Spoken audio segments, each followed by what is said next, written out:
हर हर महादेव। ओम काली। आदेश गुरु गोरखनाथ। तो प्रेमी भक्तजनों, आज के वीडियो में हम आपको बताने वाले हैं कि यदि आपके काम नहीं बनते हैं, आपके काम अटक जाते हैं, शुरू में लगता है कि काम बनने वाला है, आपने मेहनत भी बहुत की है, ईमानदारी से पूरा काम भी किया है, लेकिन जैसे ही वो कार्य अपने लक्ष्य तक पहुंचता है, यानी कि 90% काम बन जाता है और आखिर में जाके वह काम बिगड़ जाता है, तो यह समस्या आपके साथ क्यों होती है? घर में कलह रहता है, विवाह के बाद संतान नहीं होती है, परिवार का कोई सदस्य बीमार रहने लगता है या बार बार एक्सीडेंट होते हैं, तो उसके कारण क्या होते हैं?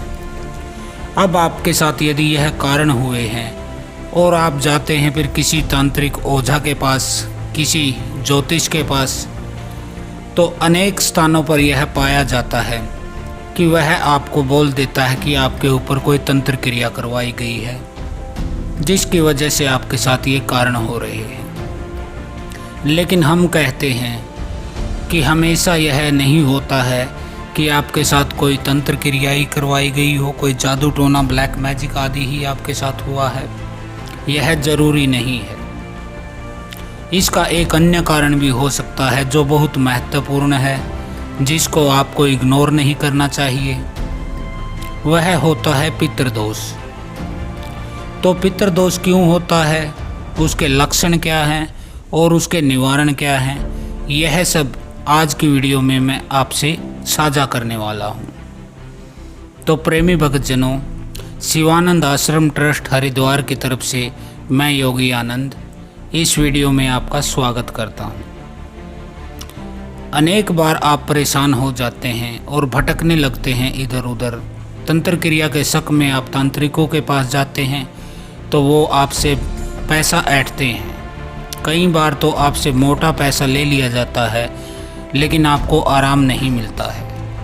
अक्सर तांत्रिक बोलते हैं कि आपके अंदर तो पिशाच है, ब्रह्म राक्षस है, कोई शैतान है। इस तरह से अनेक आपके ऊपर मसान और मसानी चुड़ैल आदि बताकर वह आपका इलाज करने के नाम पर ठगी करता रहता है। तो हमेशा ऐसा नहीं होता है। पितृदोष के कारण भी आपके साथ यह घटनाएं हो सकती हैं। तो सबसे पहले हम जान लेते हैं कि पितृ होते कौन हैं। तो मित्रों, पितृ आपके घर के ही पूर्वज होते हैं। आपके पूर्वज होते हैं, बुजुर्ग होते हैं, जैसे आपके चाचा, आपके ताऊ हो, कोई आपके भाई हो, इस तरह से होते हैं जो कि अकाल मृत्यु को प्राप्त हो जाते हैं, समय से पहले उनकी मृत्यु हो जाती है, तो वह पितृ योनि में चले जाते हैं। अक्सर जो अच्छे कार्य करते हैं, नेक नियत के होते हैं, अच्छे दिल के होते हैं, वह पितृ योनि में चले जाते हैं, जबकि जो दूसरे होते हैं वह ऊत पितृ की श्रेणी में आते हैं। जिन्हें पितृ योनि नहीं मिली है वह प्रेत ही होते हैं और आपको तरह तरह से परेशान करते हैं। तो अब हम आपको बताएंगे कि इसके लक्षण क्या होते हैं यदि पितरों की आपके घर में दोष है।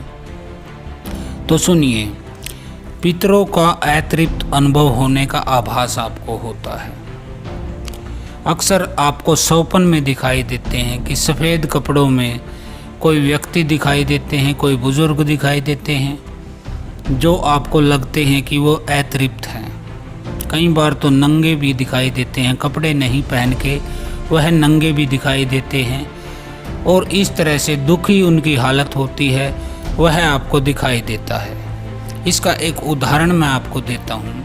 हमारे पास एक भगत जन आए थे, उनको यही समस्याएं थी, तो उन्होंने हमें बताया था कि उन्हें सौपन में बार बार उनके दादाजी की शक्ल में, बिल्कुल हूबहू जैसे उनके दादाजी हों, इस सूरत में एक व्यक्ति दिखाई देता है। वह रोटी मांगता दिखाई देता है, कपड़े मांगता दिखाई देता है, और सौपन में ही वह जो भगत आए थे वह उनको दुत्कारते हैं, बाहर उठा के फेंकने की धमकियां देते उन्हें दिखाई देते थे। असल में वह उनके पितृ ही थे जो अतृप्त थे। उनको कोई भोग आदि नहीं दिया जाता था, अमावस्या को उनके रोटी नहीं निकाली जाती थी, न ही उनके श्राद्ध किए जाते थे। तो उन्हें बार बार वह घटना दिखाई देती थी। सफ़ेद कपड़ों में बुजुर्ग दिखाई देते थे। कई बार सफ़ेद कपड़ों में उन्हें अपने भाई, जैसे चाचा ताऊ के भाई होते हैं, वो जीवित होते हैं, वो दिखाई देते हैं। कई आदमी इकट्ठे दिखाई देते हैं। आम के पेड़ पर सांप दिखाई देते हैं। बार बार सांप उन्हें नज़र आते हैं जब वह सोपन में निद्रा में होते हैं। तो यह एक लक्षण है, इसको आप जान लीजिएगा और अच्छे से पहचान लीजिएगा। यदि आपके साथ यह लक्षण है तो संभवतः आपको पितृदोष है।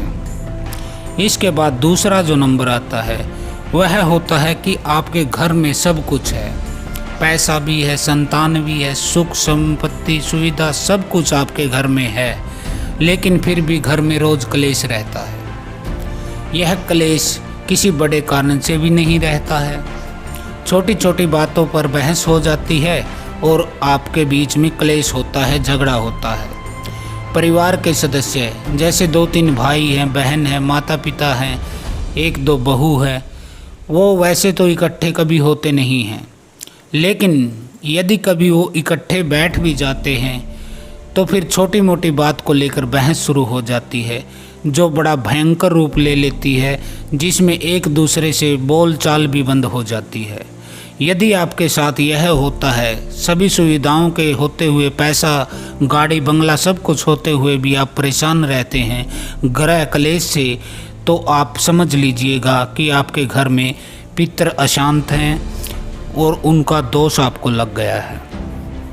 तीसरा कारण जो है, यदि आपका विवाह को कई वर्ष हो चुके हैं जिसके बाद भी आपको संतान नहीं हो रही है, आपने तमाम डॉक्टरों को, प्रसिद्ध डॉक्टरों को, महंगे हॉस्पिटलों में भी चेकअप कराया है, रिपोर्ट आपकी नॉर्मल आ रही है, डॉक्टर कहते हैं कि आप बिल्कुल स्वस्थ हैं पति पत्नी, फिर भी संतान नहीं होती है, तो यह समस्या हो सकती है कि आपके पितरों में जो है दिक्कत है। इसके अलावा जिनको संतान है, संतान हो चुकी है, उनके बच्चे हैं, जैसे उनके लड़का है, कोई 12 साल का, 14 साल का, 18 साल का, अविवाहित कोई लड़का है, वह माता पिता का घोर विरोधी हो जाता है। हर बात को उनकी काटता है, हर बात पे उनसे उल्टा बोलता है, उनको कुछ समझता नहीं है, बेवकूफ़ समझता है माता पिता को। माता पिता उसे कोई रास्ता बताते हैं लेकिन वह हमेशा उल्टा चलता है। यदि आप उसको ऊपर जाने की कहें तो वह नीचे जाता है, नीचे जाने की कहें ऊपर जाता है, पढ़ने की कहें तो वह खेलता है, आप उसे खेलने की कहेंगे तो वह किताब लेके बैठ जाएगा कि मैं पढ़ रहा हूँ। इस तरह से वह हर फैसले का आपका विरोध करता है, आपके समक्ष उल्टा बोलता है, आपको कुछ भी नहीं समझता है, कहता है कि तुम्हें क्या पता, तुम्हें कुछ ज्ञान नहीं है, तुम मूढ़ हो, गवार हो, अनपढ़ हो। इस तरह से संतान घोर विरोधी हो जाए तो समझ लीजिएगा कि आपके पितर आपसे रुष्ट हैं, आपको दंड देना चाहते हैं।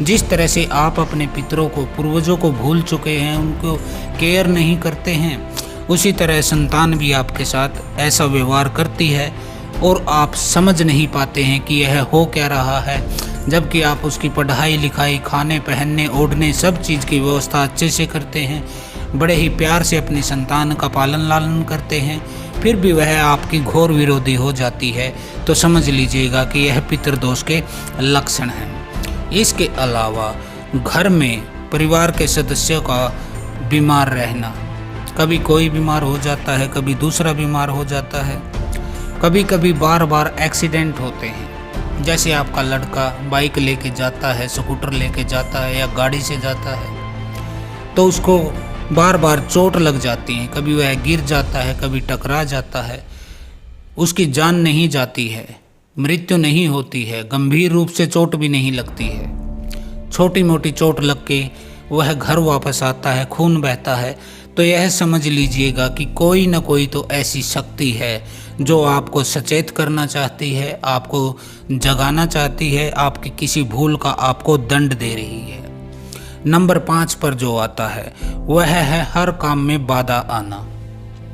जैसे आप कोई दुकान करते हैं तो वह चलती नहीं है, असल में तो आप कर ही नहीं पाते हैं, योजना ही बनाते रहते हैं। कभी पैसे की कमी हो जाती है, पैसा यदि हो जाए तो कोई अन्य कारण हो जाता है जिससे कि आपका काम नहीं बनता है। आप फसल अच्छी बोते हैं, खेत में मेहनत करते हैं, या फिर अपने पशुओं की आप अच्छे से केयर करते हैं पर वो दूध नहीं देते हैं। इस तरह से अनेक घटनाएं आपके साथ होती हैं। आपका काम जैसे जॉब का काम है, व्यापार का काम है, वह बिल्कुल सिरे पर आकर बिगड़ता है, जबकि आपको पूर्ण आशा थी कि इस बार यह सफलता को प्राप्त होगा। लेकिन शुरू में ठीक लगता है, आपको लगता है कि यह काम हो जाएगा, लेकिन बाद में जाके वह काम अचानक से बिगड़ जाता है। इसमें शादी विवाह का मैटर भी आता है। जैसे किसी की शादी नहीं होती है, रिश्ते आते हैं, बात भी हो जाती है, मंगनी तक की बात हो जाती है, लेकिन बिल्कुल ऐन मौके पर आकर कोई न कोई ऐसी घटना हो जाती है कि जिससे कि रिश्ता टूट जाता है और रिश्ता दोबारा जुड़ता नहीं है, और ऐसे ही आपको समस्याएं आती हैं। यदि इस तरह के कारण हैं तो समझ लीजिएगा आपके घर में पितृदोष है। आपका बेटा है या आपका पति है, वह शराब की तरफ चल निकलता है, नशे आदि करने लगता है, कोई काम धाम नहीं करता है, दिन भर सोता रहता है दोपहर तक, और शाम को शराब पीकर आता है, आपसे झगड़ा करता है, गाली देता है, अड़ोसी पड़ोसियों को भी गालियां बकने लगता है, अपने परिवार कुटुंब कबीले किसी की वह इज्जत नहीं करता है। यदि यह लक्षण आपके साथ है तो समझ लीजिएगा कहीं ना कहीं आपके पितरों को ही आपकी तरफ से कोई दिक्कत है। आप उनकी सेवा नहीं करते हैं, उनको याद नहीं करते हैं, उनको भोग नहीं देते हैं। अमावस्या को एक गाय की को रोटी तक आप दे नहीं सकते हैं उनके नाम की, तो आपके साथ पितृदोष ये लग जाता है। पितर आपके रुष्ट हो जाते हैं। आपके घर में कोई भी भूत प्रेत आदि का यदि प्रवेश होता है तो उसमें भी पितरों की अहम भूमिका होती है। यदि आपके पितर शक्तिशाली हैं, आप उन्हें भोग प्रसाद आदि देते हैं, उनका नाम जपते हैं, उनको याद रखते हैं, उनको आपने स्थान दिया है, तो वह शक्तिशाली और शुद्ध रूप में आपके घर में स्थापित होते हैं और वह किसी बाहरी चीज़ को घर में घुसने नहीं देते हैं। कितनी भी बड़ी शक्ति हो, आपके पितर उसके साथ लड़ने मरने को तैयार हो जाते हैं, लेकिन आपके घर में घुसने नहीं देते हैं। और इसके उलट यदि आपके पितर रुष्ट हैं, कमज़ोर हो चुके हैं, भूखे प्यासे हैं, तो फिर वह उस शक्ति को रोक नहीं पाते हैं और आपके ऊपर तंत्र प्रयोग कोई भी तांत्रिक कर सकता है। स्वतः भी कोई शक्ति लग के आपके साथ चौराहे से आपके घर में घुस सकती है, यदि आपके पितरों में वो दमखम नहीं है और वो कमज़ोर हालत में है। तो इस तरह से होता है। अब हम बात कर लेते हैं इसके निवारण की। देखिए, इसके निवारण का अब एक बहुत अच्छा मौका है जिसको आप कर सकते हैं। मैं यह आपको विधि बता रहा हूँ, उपाय दे रहा हूँ जो कि बिल्कुल मुफ्त में है। आप बिल्कुल आसानी से इस प्रयोग को करके अपने पितरों को शांति प्रदान कर सकते हैं, संतुष्ट कर सकते हैं। इसके अलावा आपके घर में यदि कोई ऊत पितर है, कम उम्र में वह मृत्यु को प्राप्त हो गया है, लेकिन वह पितर की श्रेणी में नहीं आया है, प्रेत ही है, उसको ऊत पितर कहा जाता है, वह आपको परेशान कर रहा है। खासकर घर में अक्सर महिलाओं को वो परेशानी देने लगते हैं क्योंकि उनकी शादी नहीं होती है, काम वासना से वह भरे हुए होते हैं, जिसके कारण उन्हें पितर लोक का जो है रास्ता नहीं मिलता है। प्रेत के रूप में ही वह आपके घर में ही रहते हैं। वो अक्सर महिलाओं को परेशान करते हैं, जैसे कि उसकी भाभी, चाची, इस तरह औरतों को रात को दिखाई भी देने लग जाते हैं। कई बार सौपन में वह उनके साथ नंगे दिखाई देते हैं, संभोग करते दिखाई देते हैं। महिलाओं को एहसास होता है सोते समय कि जैसे उनके साथ कोई छेड़छाड़ कर रहा है, कोई गलत कार्य कर रहा है। तो यह ऊत पितर होते हैं और एक ऊत 100 भूतों के बराबर होता है। यह भी आप अच्छे से जान लीजिएगा। ऊत पितर हो या फिर आपके घर के पितर हों, इनको संतुष्ट कैसे करना है, इनको वह प्रयोग मैं आपको बता देता हूँ। तो यह आपको कैसे करना है। आपको अब एकादशी आएगी परसों कृष्ण पक्ष की एकादशी कोई भी पकड़ लीजिए आप। सबसे बेस्ट तो ये है जो अभी परसों आएगी, नवरात्रों से पहले की एकादशी। इस एकादशी के दिन आपको सुबह ही नहा धो लेना है। एक लोटे में आपको पानी भर लेना है शुद्ध। गंगा जल की व्यवस्था हो तो 1 चम्मच गंगा जल मिलाइए। उसमें 4 दाने आप चावल के छोड़िए, 4 दाने आप चीनी के छोड़िए और उसको आप सूर्य भगवान को देंगे। उसको जल को अर्घ्य देंगे और हाथ जोड़कर प्रार्थना करेंगे कि हे सूर्य देव, हे सूर्य नारायण, हे सूर्य भगवान, मैं अपने पितरों की संतुष्टि के लिए, उनके शांति के लिए आपको यह अर्घ्य दे रहा हूँ, जल चढ़ा रहा हूँ। कृपा इसका अंश मेरे पितरों तक पहुँचाइए। कृपा कीजिए, मेरे पितरों को जो है संतुष्टि दीजिए। सुबह आपको जल सूर्य को दे देना है। इसके बाद आपको करना क्या है? इसके बाद आपको यह करना है, आपको एक दीपक जलाना है घी का अपने पितरों के नाम से और आसन पर आपको बैठ जाना है। आपके शरीर के नीचे भी आसन होगा जहां आप बैठते हैं और आपके सर पर भी रुमाल होना चाहिए सफ़ेद कलर का। तो इस तरह से आप बैठ जाइए। आप जल ले लीजिए हाथ में, संकल्प लेने की स्थिति में आइए और संकल्प लीजिए। जो मैं बोलता हूँ यह आपको बोलना है। तो आपको बोलना क्या है?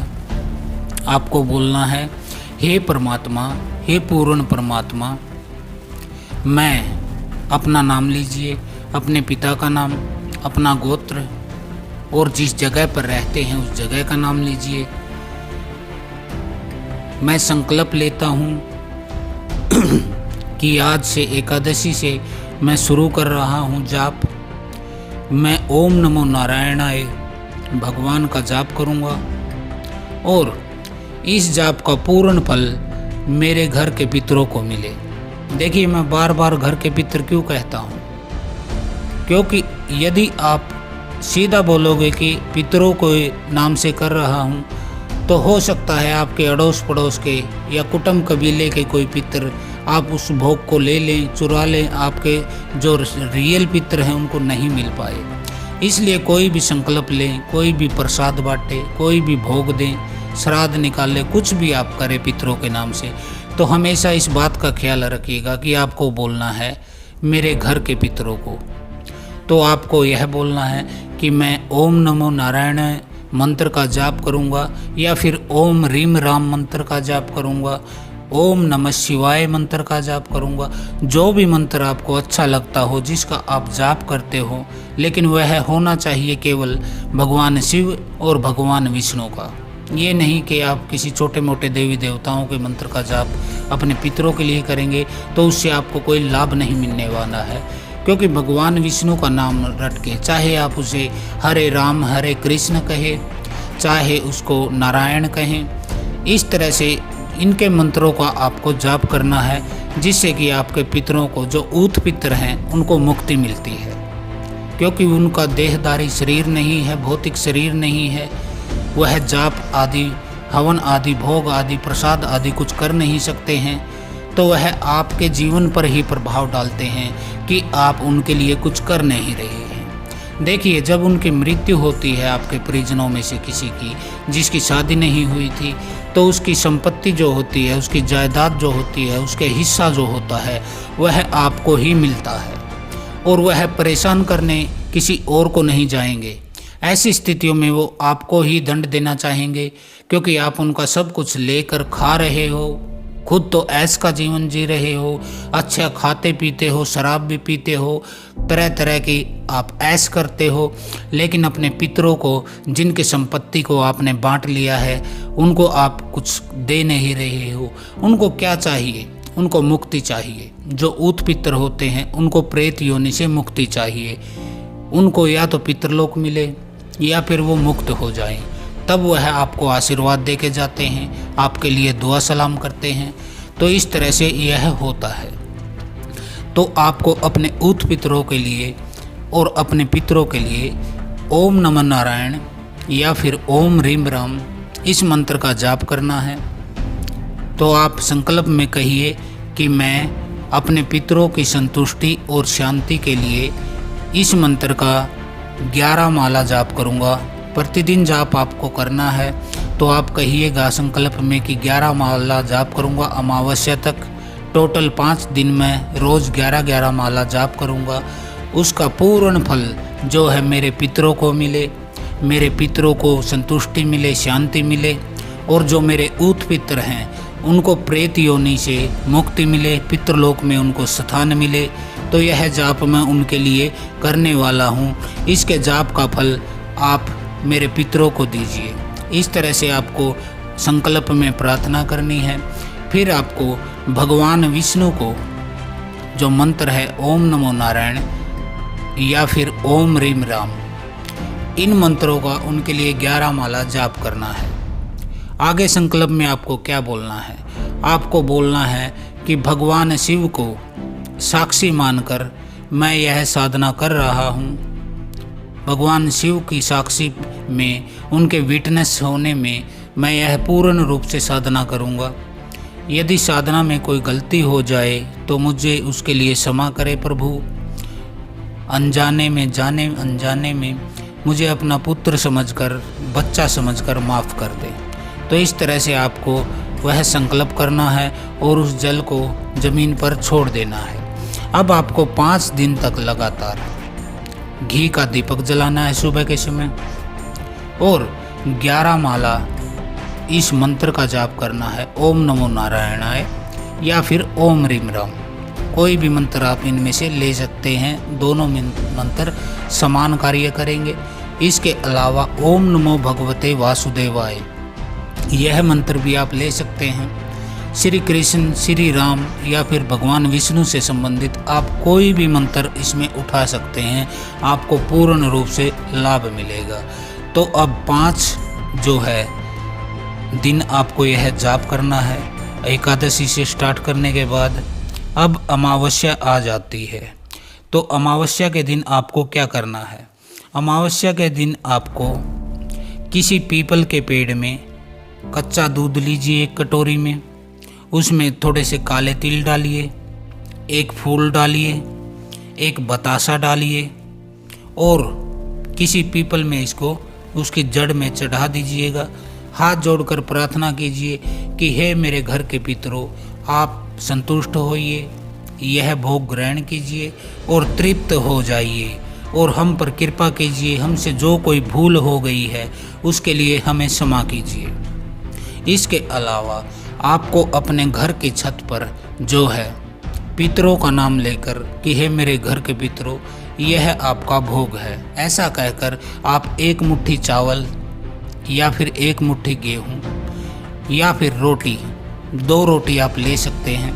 उनको छोटे छोटे टुकड़ों में तोड़कर अपनी छत पर डाल देना है, ताकि पक्षी आदि, कोई कौवे आदि या कोई भी पक्षी किसी भी किसी न किसी रूप में आपके पितर आते हैं और अपना भोग लेते हैं, और वह आपको आशीर्वाद देकर चले जाते हैं। गाय को आप प्रति अमावस्या रोटी दीजिए अपने पितरों का नाम लेके कि हे मेरे घर के पितरों, यह भोग जो है आपके लिए है, मैं गाय को दे रहा हूँ, इसे ग्रहण कीजिए। इस तरह से भी आप कर सकते हैं। आपने कोई स्थान बनाया है अपने पितरों का अपने खेत में या घर में, तो आपको अमावस्या के दिन, प्रति अमावस्या आपको वहाँ घी का दीपक जलाना है और उनको प्रसाद आदि चढ़ाना है। प्रसाद में ज़्यादातर आप दूध लीजिएगा और उसमें एक बतासा डाल के आप अपने पितरों के स्थान को नहला दीजिएगा। इस तरह से आप अपने पितरों को प्रसन्न कर सकते हैं। और जो ये साधना मैंने बताई है 5 दिन की, एकादशी से लेके अमावस्या तक, इसको यदि आप करते हैं, इसमें आपका कोई पैसा नहीं लगना है। एक दीपक आपको जलाना है केवल, और आपको जप करना है। जप के मंत्र मैंने आपको दे दिए हैं। यदि आप पूर्ण निष्ठा से इसकी 11 या फिर 21 माला प्रतिदिन जाप करते हैं, जितना अधिक संख्या में आप जाप करेंगे उतना ही अधिक फल आपके पितरों को मिलेगा। आपके ऊत पितर हैं जो, वह पितर योनि में चले जाएंगे, जिससे कि उनकी प्रेत योनि खत्म हो जाएगी, और वह आपको आशीर्वाद देंगे, जिससे आपके काम धंधे भी अच्छे चलेंगे, सुंदर संतान होगी, संतान आपसे प्रेम करेगी। इसके अलावा कोई नशे आदि करता है वह कार्य बंद हो जाएगा। जो भी कष्ट आपके जीवन में है पितरों से संबंधित, वह सारे कष्ट आपके ठीक हो जाएंगे। इसमें आपको कोई पैसा नहीं लगता है। यदि एक अमावस्या के प्रयोग से आपको 10-20% आराम मिले तो यह समझ जाइएगा कि आपको और अधिक करने की ज़रूरत है। इसलिए यदि आप लगातार 5 अमावस्या यह प्रयोग कर देते हैं तो यह आप कोरे कागज़ पर लिखकर अपनी जेब में डाल लीजिएगा कि योगी आनंद ने आपको, बाबा ने बताया है कि आपके पितर पूर्ण रूप से प्रेत योनि से मुक्त हो जाएंगे और पूर्ण संतुष्ट और तृप्त हो जाएंगे, जिससे उनकी कृपा आपको मिलेगी। देखिए मित्रों, पितर जो होते हैं वह आपके प्रथम देवता होते हैं, सबसे निकट देवता होते हैं, क्योंकि उनका आपसे रक्त संबंध रहा है। आपके ही परिवार में वह भी जन्मे थे, जिसके कारण उनका आपसे रक्त संबंध भी है। उनकी जो प्रॉपर्टी थी, संपत्ति थी जो उनके हिस्से की, वह भी आपने ली है, उसको आप प्रयोग कर रहे हैं अपने उद्देश्य अनुसार। तो आपको उनके जो है ऋण चुकाना होता है। तो शास्त्रों में भी लिखा है कि पितृ ऋण से उऋण होने के लिए संतान की ज़रूरत पड़ती है, इसलिए संतान पैदा की जाती है ताकि पितृ ऋण से उऋण हो सके। तो इस तरह से पितरों का आपके जीवन में बहुत महत्व है। वो आपके प्रथम देवता हैं, उनका हिस्सा आपने लिया है। आपके घर की सिक्योरिटी वह करते हैं, किसी भी बाहरी नकारात्मक शक्ति से आपकी वह घर में सिक्योरिटी करते हैं। आपका बूस्टर, एक किस्म के बूस्टर होते हैं जो आपको बैकअप देते हैं। आपकी तरक्की में उनका जो हाथ है वह आपकी कमर पर होना चाहिए, जिससे कि वो आपको आगे बढ़ने का रास्ता दिखाएं, शक्ति दें, आपको सद्बुद्धि दें और मार्ग दें। वह कोई बेगाने नहीं है, आप उनके लिए इतना तो कर ही सकते हैं। तो आज के वीडियो में इतना ही। हर हर महादेव। ओम काली। आदेश गुरु गोरखनाथ।